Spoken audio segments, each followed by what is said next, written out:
Legacy Precious Metals is the company that I trust to give you good and patient counsel for investing in your retirement. The Biden administration has caused a financial crisis, and they have no clue how to fix it. Oil prices have skyrocketed, and when oil prices go up, not only do your expenses go up, but the cost of transportation and shipping spikes, leading the prices of goods to rise. And we are already seeing record inflation. That's the last thing that we need. Our economy is in trouble, and you need to take steps to protect yourself. If all your money is tied up in stocks, bonds, and traditional markets, you may be vulnerable. So gold is one of the very best ways to protect your retirement. No matter what happens, you own your own gold. It's real, it's physical, and it's always been valuable since the dawn of time. Call Legacy Precious Metals today at 866-528-1903 or visit them online at legacypminvestments.com. That's legacypminvestments.com, where you can download the free investor's guide. You can also go to my Facebook page, Jenna Ellis. I am a public figure on Facebook, and I just posted yesterday a really great interview with the president of Legacy Precious Metals, who is discussing why you need to start your retirement account even if you're in your 20s or 30s. There is always a great time to protect your retirement and invest, just like you want to protect your health over the long term. So go to Legacy Precious Metals at legacypminvestments.com or call 866-528-1903. As a constitutional law attorney, former senior legal advisor, and personal counsel to President Donald J. Trump, Jenna Ellis believes in the rule of law and the importance of integrity in our elections. And she's ready to tackle the big cultural and legal issues facing America. This is the Jenna Ellis Show. Here is your host, Jenna Ellis. Hello, friends, and welcome to another episode of the Jenna Ellis Show. I'm Jenna Ellis, and you've probably been reading the reports, even as recently as today, about California and these rolling blackouts and saying, hey, we want to make sure that we have all electric cars by 2035, but guess what? You can't plug in your car. All of these things that the globalist agenda are trying to do, like you need to eat bugs, and other things that just go completely against our standards of life and how everyone in America is used to enjoying the fruits of our own labor, which is actually a biblical principle that is intertwined with the idea of American capitalism. So to break this down a little more and from a much more interesting perspective, I'm joined now by the man who's known as the Raw Egg Nationalist. And you may have seen him on Twitter. You may have read some of his books, and he keeps a very high profile, but anonymous. So we're not going to put up his picture. So if you're watching this on Rumble or any of the video streams, that's why. And if it's audio, hey, you get it all. So thanks so much for joining me today. Really appreciate your time. Thank you. It's a pleasure and a privilege. Yeah, so let's go back for people who haven't heard of you, which I think a lot of my audience has. What exactly caused you to get into this kind of the raw egg nationalism movement, which I know you didn't start, but you really became very prolific on Twitter? Yeah, well, I started off like a lot of anonymous accounts as just a lurker. I was lurking around Twitter, following accounts that I liked, people like Bronze Age Pervert, for instance, who some of the listeners may know about. He's a big figure on the online right on Twitter. And I got behind this raw egg nationalism hashtag that was going around, people knocking back raw eggs. I have an extensive background in sort of health and fitness, professionally and in an amateur way. So it was kind of news to my ears. I thought it was something interesting to try. I tried it, and it had fantastic results. And I started tweeting, and things have just got crazy since then. I don't really know how I've got to this point, but I have. And I'm a figurehead really now of raw egg nationalism and of health and fitness on the right more generally. So an egghead, if you will. You could say. Yeah. Well, so what is the phenomenon of raw egg nationalism for people who haven't heard about that and think, wait, you're eating raw eggs? I thought that, every cookie dough commercial, kind of has that tagline that says, don't consume raw eggs. Yeah, no, I think most people, if they think of eating raw eggs, will obviously think of the Rocky films and those famous montages. Raw I egg guess nationalism. Beauty and the Beast, have to put that one in there.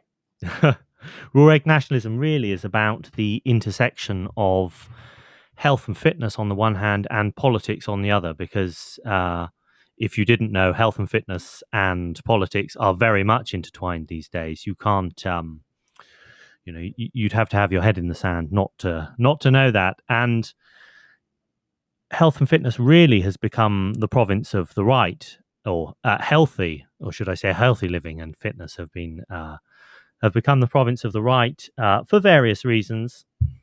But the raw egg thing in particular, well, raw eggs are the kind of food that our globalist masters absolutely don't want us to eat, along with meat and other forms of animal products. And the thing about raw eggs in particular is that they're cheap. They're a cheap superfood, really. That's the best way to think about it. I mean, most of what you've been told about raw eggs is rubbish. Really, they're not. There's very little risk of getting salmonella from raw eggs if the eggs are good quality. The cholesterol won't give you a heart attack and kill you, contrary to what your physician might tell you. There are numerous studies to substantiate the incredible health benefits of egg consumption, and particularly the cholesterol. For instance, there's one study that shows that actually there's a closer correlation between consuming cholesterol and muscle gain than there is between consuming protein and muscle gain. So really what we're doing is we're turning traditional nutritional advice totally on its head and trying to empower people to be healthy and fit so that we can have a healthy and fit nation. Yeah, and I think for a lot of people, saying that health and fitness has become political, they may either say, "Oh wow, that's kind of a new idea to me," or they immediately think of something like the vaccine mandates, and things where the government is telling you you are compelled to take this for your own health, and you can't decide for yourself what is in your own best interests in terms of health and fitness. And in America, of course, and our Constitution provides that we should be the arbiters of what we decide is in our own best interest. And that's the entire point of having a government led by we the people, and having the freedom and liberty and the rights that our founders recognized are given by God, our creator, so that the government preserves and protects our own right to, as the founders described it, pursue happiness, but understand what does that mean to every individual. And that's going to look different for different individuals. And of course, diversity, and that term is a hallmark, and I would say it's actually been weaponized by the left. And yet, when we look at something like health and fitness, there should be some diversity, that individuals have the means and the opportunity and the fundamental protected right to decide for themselves what is in their own best interest when it comes to health and fitness. So you wrote a book that's called The Eggs Benedict Option, and some of my listeners may have read this, but what compelled you then to write this book, and what's the premise? Well, really, I suppose it's events of the last 2 years, as you've already touched upon. The events of the past 2 years have been profoundly radicalizing for a lot of people. I think a lot of people who were quite content just to sort of sit back and not take notice have really sat up and started to take notice now, because it's becoming quite clear that actually the powers that be don't have our best interests at heart, and that includes our health. Although actually, of course, that's a story that we could push back much farther into the past than just 2 years. Dietary advice of the last 70 years, I would say, has been largely nonsense, and is mostly responsible for the awful state that many people find themselves in today in terms of their health. But really, the specific thing that prompted me to write this book is the approaching Great Reset, and that is what the book is about. Specifically, is the Great Reset. It's everything you need to know but don't know about the Great Reset plan, and in particular how they want to transform the way that we eat. Because, of course, contrary to what most people might think, or the man on the street might think, the way that societies eat is very, very important. And questions like who controls the food supply, who gets to eat what, are existential questions that actually decide who is a member of the elite, who isn't, who has power, and who doesn't. And the Great Reset plan for food really is to transform society by transforming, among other things, the way that we eat. And so there's this thing called the planetary health diet, which people won't know about, but which has been developed by one of the partners of the World Economic Forum, a group called the EAT Foundation. And it's the first ever global diet. So they've actually got together groups of researchers and scientists and supposed experts, and they've come up with a global diet that everybody will eat in 2050.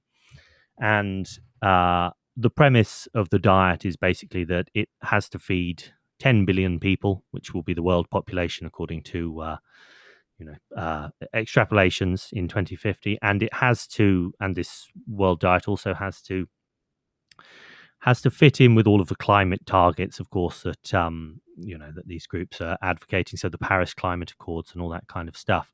So what you have basically is a global plant-based diet built around alternative sources of protein, soy, legumes, nuts, insects, lab-grown meat, all that kind of stuff.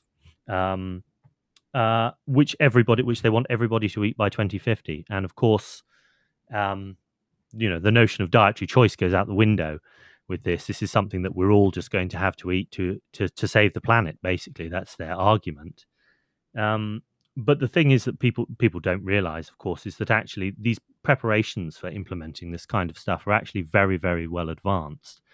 The EAT Foundation, which has created this diet, is a partner with 30 of the largest food-producing corporations in the world, including Danone, Unilever, Cargill, people like that. All of these great big corporations are totally on board with this agenda. So what I'm trying to do is I'm trying to raise awareness of what the globalists are actually trying to do, beyond the simple slogans that we know. You will eat the bugs, you'll live in the pod. I mean, everybody knows those sort of slogans, those sort of things that people say when they think of the Great Reset. But actually, there is a very specific plan that is being implemented to enhance corporate control of the food supply and to change what we eat totally to our detriment. So it's a descriptive book. I'm trying to warn people. I'm trying to tell them why this diet will be very bad for them, because it will. So I talk a lot about why plant-based diets in general are very bad for you, the kind of things that you'll miss out on if you eat them, the kind of effects that they have. We see these horror stories about vegan children, for instance, who are terribly malnourished and their parents end up, going to prison, or even worse, the children end up dying occasionally. We hear more and more about that. But the book also, instead of just, or isn't just a descriptive book. So I'm not trying to depress anybody by telling them, just all the awful things that the globalists are trying to do. I also set out a counter plan, a counter Great Reset, if you will, actually, because I think that the globalists are right, at least in one respect, which is that now actually is a good time for us to think about fundamental change to the way that we live. So the counter Great Reset that I set out is the Eggs Benedict option, and it revolves around small-scale farming, a return to small-scale farming by individuals and communities, local food systems, like in Russia, for instance. There's a big comparison with how food is produced in Russia, a system called Russian household gardening, which involves ordinary people producing a very large proportion of the food that they eat. And then I talk about regenerative agriculture on a wider scale. So people like Joel Salatin, who's been on Joe Rogan, he advocates for doing farming in a more traditional way without the use of artificial chemicals, pesticides, GMO, all that kind of all that garbage. And then I make the case that actually a return to small-scale farming could be the basis then for a renewed form of populism. So I talk about the history of the populist movement in the US, because it was a movement of small scale farmers in the late 19th century against the big interests like the railroads, the corporations, the banks. So that's it. So that's the plan: is to return to local small scale production, to producing the foods that we need to eat to flourish, animal foods in particular, nutrient dense animal foods, as a way of fighting the globalist plan with a new nationalism, a new form of localism. Hmm. And this is all really fascinating. And obviously, you can see how the left has taken this term health and saying that this is in your best interests. And they're doing fundamentally the exact opposite. This isn't about health, it's all about control. But they like to use and target these terms and say this is in your best interests. And it's a humanitarian thing. We're saving, it's an ecosystems thing. We're saving the planet at our own detriment. So when you talk about the option of small scale farming, I know a lot of people listening to this would say, well, how would I do this if I live, for example, in an apartment? Or, how small scale would be sustainable enough that an individual would be able to accomplish this? Well, the very interesting thing about the Russian example is that Russia is predominantly now an urban society too. Um, but the vast majority of people in Russia, whether urban or rural, have these garden plots out in the countryside that they go to during the week and the weekend, and they grow fresh fruit and vegetables, and maybe they keep some chickens.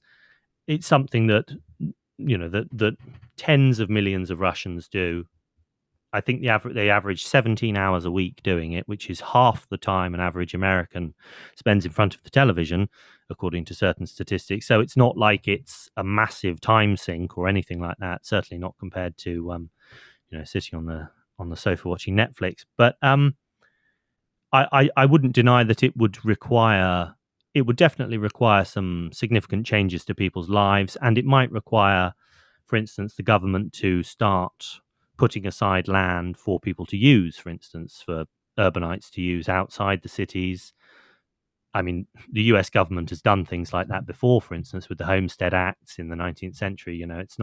It's not beyond the realms of possibility for a US government to start giving people land to farm, for instance.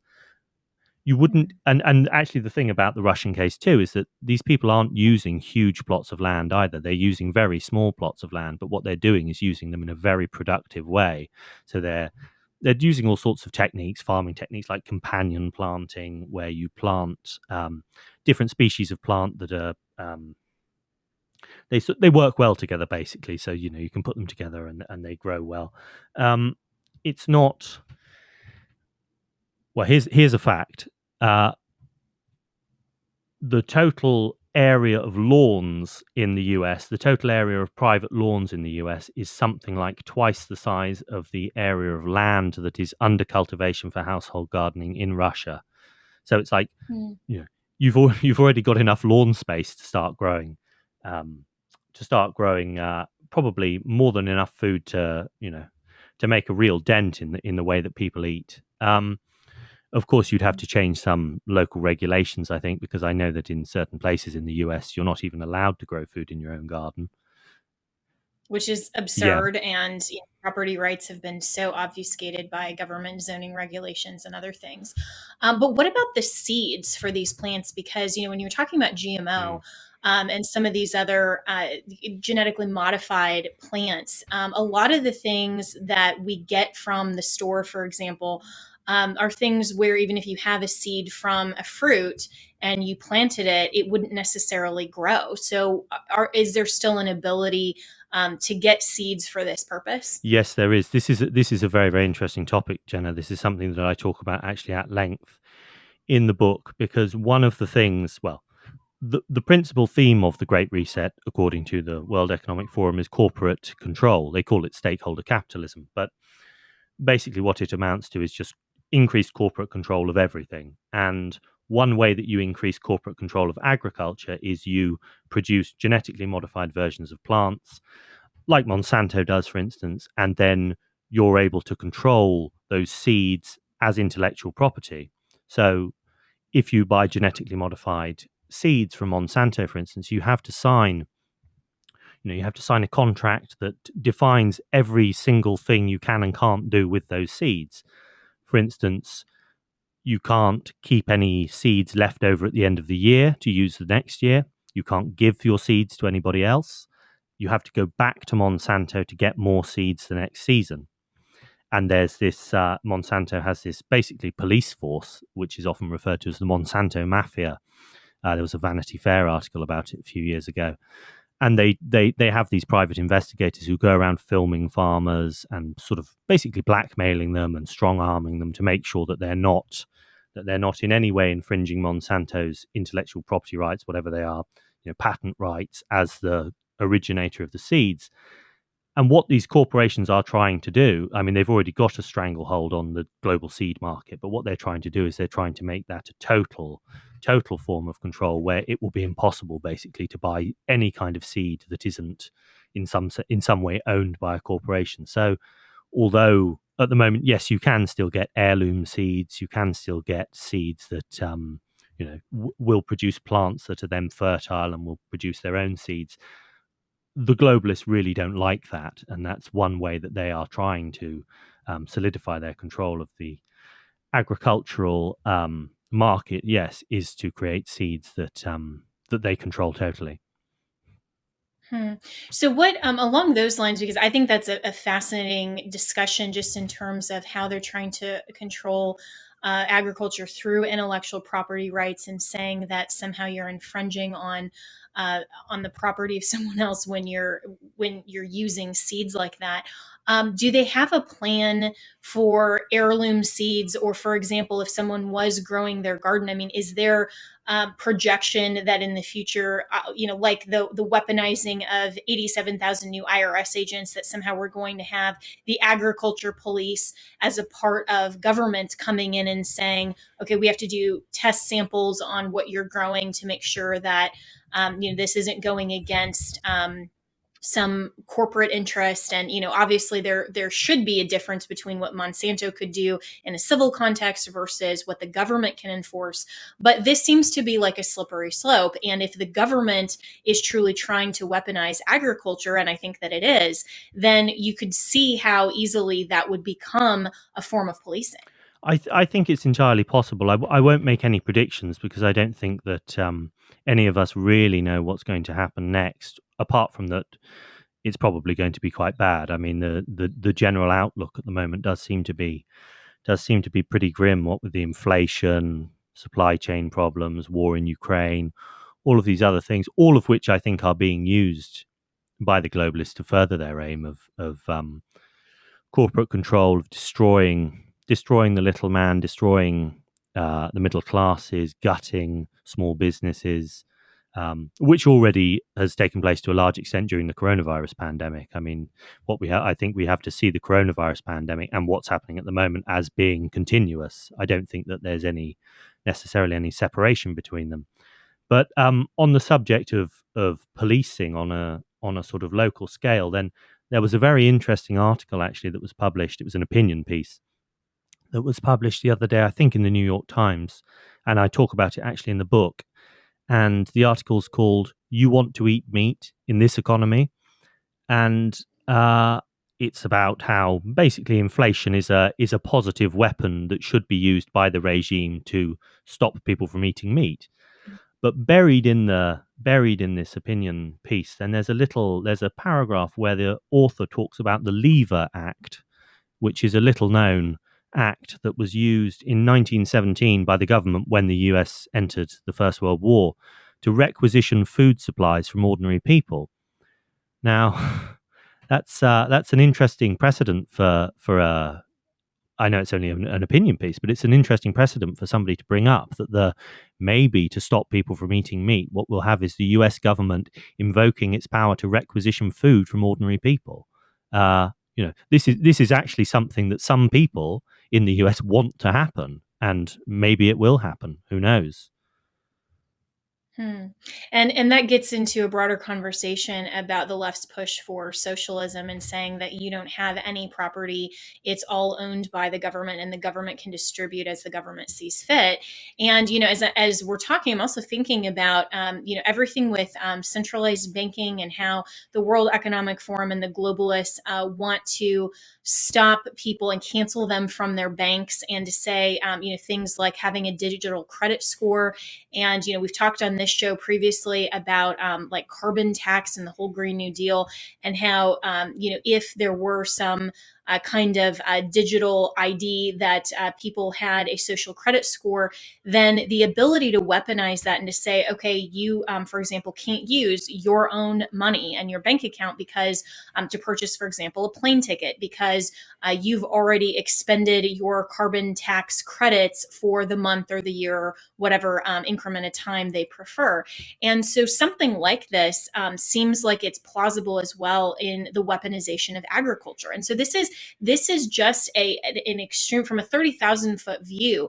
This is an extreme way that they are trying to force their control and their preferred outcome on every single aspect of our way of life. And so this all goes together, and it's not compartmentalized into, oh, the Green New Deal is bad, or the social credit score is bad, or critical race theory is bad, and weaponization of agriculture is bad.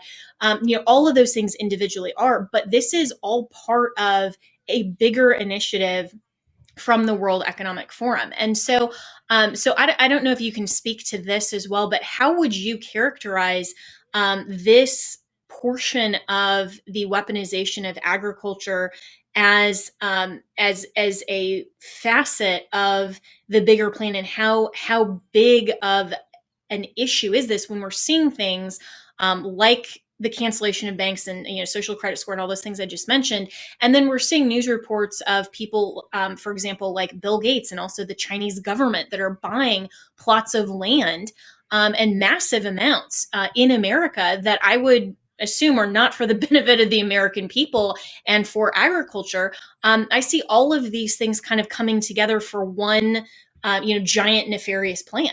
Yeah. No, I totally agree. And that's something that I try to emphasize in the book. Fundamentally, you can't just, this isn't just a change to the way that we're going to eat. This is a total change to the way that we're going to live. And the thing is, of course, that if you have a planetary diet, which everybody has to eat, and they've set out calorific, they've really gone into fine-grained detail about this diet, about the calories you're going to get from fat, about the calories you'll get from protein, carbohydrates, as an ordinary person. There's going to have to be some kind of enforcement mechanism for this, of course, because how do you ensure that everybody only eats their fair share of food? Well, of course, what you're probably going to have is you're going to have some kind of, well, since the main justification for this is global warming and carbon emissions, you're probably going to have some kind of carbon credit system. And the thing is, again, that people don't realize is that the infrastructure for this is well advanced already. I mean, I talk in the book, for instance, the British Labour government in 2007 commissioned a full investigation inquiry into how individual carbon credit an individual carbon credit system would work. So I mean, governments, Western governments, have been thinking about these kinds of things for quite some time, and now, for instance, we're seeing in Scandinavia there are already credit cards in Scandinavia that you can buy that set your spending limits not based on your finances, but based on a carbon emission target. And so if you spend, well, they just prevent you from spending too much based on your emissions, and you can offset your carbon emissions actively, so you can set up automatic direct payments to offset your carbon emissions when you spend. So the infrastructure for this that will be used to ensure that people eat properly is almost certainly going to be used as well to ensure that people buy the right products, to ensure that they, as you say, a social credit score, to ensure that they behave properly. I mean, I think that we can expect that people's rations of food might even be reduced if they start to behave badly. which is the sort of thing that already goes on in China. And I think that, yes, it's to China that we should probably look, I think, scarily for the future society that the globalists want us to live in. Yeah, and it is really scary. And even looking at what happened with some of these credit card companies with the Ukraine and Russia war to foreclose some Russian citizens as if they're responsible for the actions of Putin, and that they can say just because you are a Russian citizen or nationalist that now you're foreclosed from banking at a certain institution. I mean, all of these things are politicizing everyone's individual freedom and liberty and their own choices and their own way of life. And so the other question that I have as well is that, when we're looking at all of these corporate interests and the mega corporation takeover and how the World Economic Forum is using all of this, what about the corporations that exist solely on the people that like my generation that's willing to spend $8 on a latte? I mean, some things like that, and those big corporate interests, how are those companies in your estimation just going along with this, or how would other mega corporations that um, then wouldn't have consumers that come to their establishments, ultimately would they just shut down or push back on this, or are we just talking about some smaller amount of the mega corporations, not everyone that maybe me or some other regular person would think of as a major corporate chain? Oh, I don't think that every single corporation is on board with this at all. But what you definitely see with the World Economic Forum and with its partners like the Eat Foundation is that they've courted the really big mega corporations, as I say, like Unilever, Danone, Cargill, um, Monsanto, Bayer, people like that. So they've got the really big corporations on board, and they've also got a lot of influence with the World Economic Forum model has a lot of influence in banking and investment. They use a variety of different methods, I think, to coerce smaller players into playing along. So environmental and social goals for environmental and social governance rather is a very, very important thing that is becoming a cudgel really to ensure conformity, I think, among corporations. So it's impossible, or it's becoming very, very difficult, for instance, to get any kind of investment money, to get any kind of loan, if you don't go along with the kind of ESG way of doing things, which involves offsetting your carbon emissions and all sorts of stuff like this in terms that are formulated by the World Economic Forum and by other entities like the World Economic Forum. So they have a variety of different ways of coercing conformity, I think, from corporate interests. Nevertheless, I do think that there probably are still corporations and businesses that can operate in a more honest way. But it's I do think that at the moment the advantage does lay with the World Economic Forum and with these big corporations that are advocating the Great Reset. We've got to find a way, I think, to fight on multiple levels, and that's something that I talk about in the book. We have an individual fight that we can take part in. We can make ourselves healthier. We can disengage from the corporates, from the bad corporate system as much as possible. But then what we also need is politicians who are advocating for us in the same way. We need politicians to talk openly about the Great Reset, to talk openly about fighting this agenda. So I think that the fight back has to take place on multiple levels. Yeah, absolutely. And this just goes right back into why it's so important for every single person in the United States who is eligible to vote to get out and vote in the midterms and make sure that this isn't a personality contest. Your preferred candidate may not have won the primary. There's a lot of different things where and it actually frustrates me. I was just talking to my mom the other day about how so many people consider themselves an expert or a judgment of every single individual politician, as if there's one or two things that they disagree on, well, I'm not going to vote for that person. And yet they're then okay with the state of what's happening, and with someone who's who's 1,000 times worse getting into office, just because they're unwilling to exercise their constitutionally protected right to go and to participate in government and actually be part of we the people. And so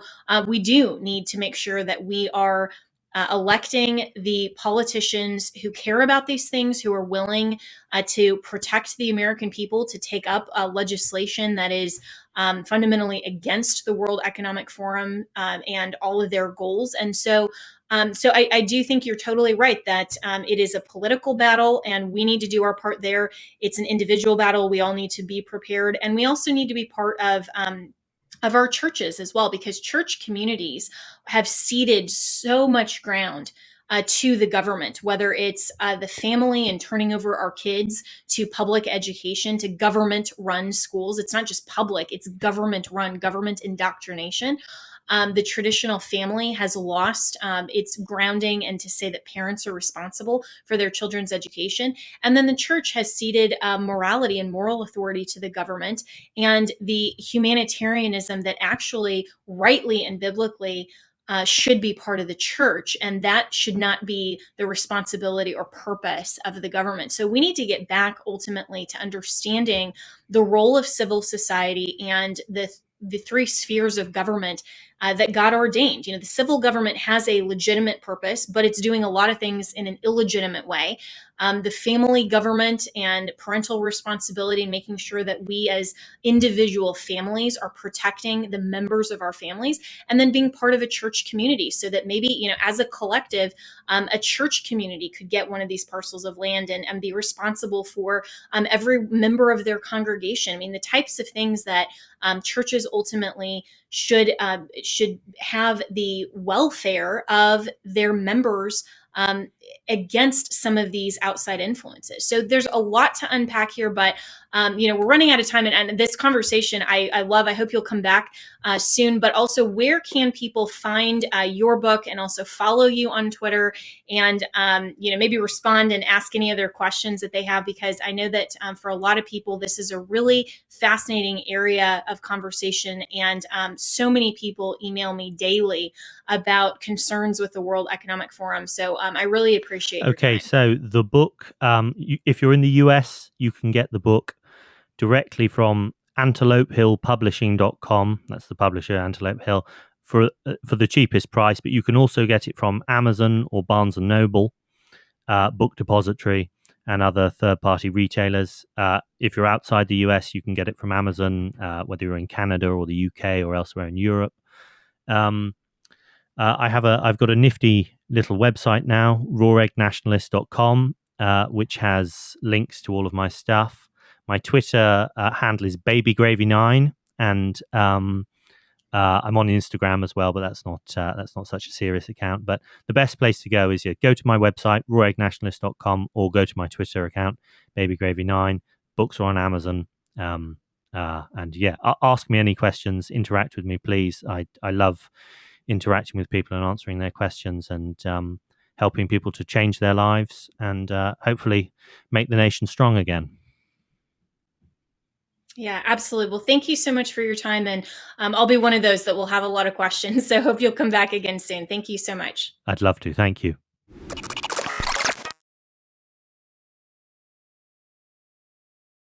Legacy Precious Metals is the company that I trust to give you good and patient counsel for investing in your retirement. The Biden administration has caused a financial crisis, and they have no clue how to fix it. Oil prices have skyrocketed, and when oil prices go up, not only do your expenses go up, but the cost of transportation and shipping spikes, leading the prices of goods to rise.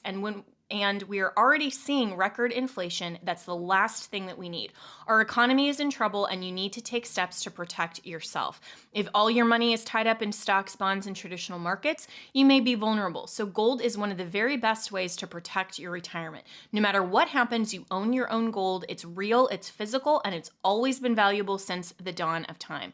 Call Legacy Precious Metals today at 866-528-1903 or visit them online at legacypminvestments.com. That's legacypminvestments.com, where you can download the free investor's guide.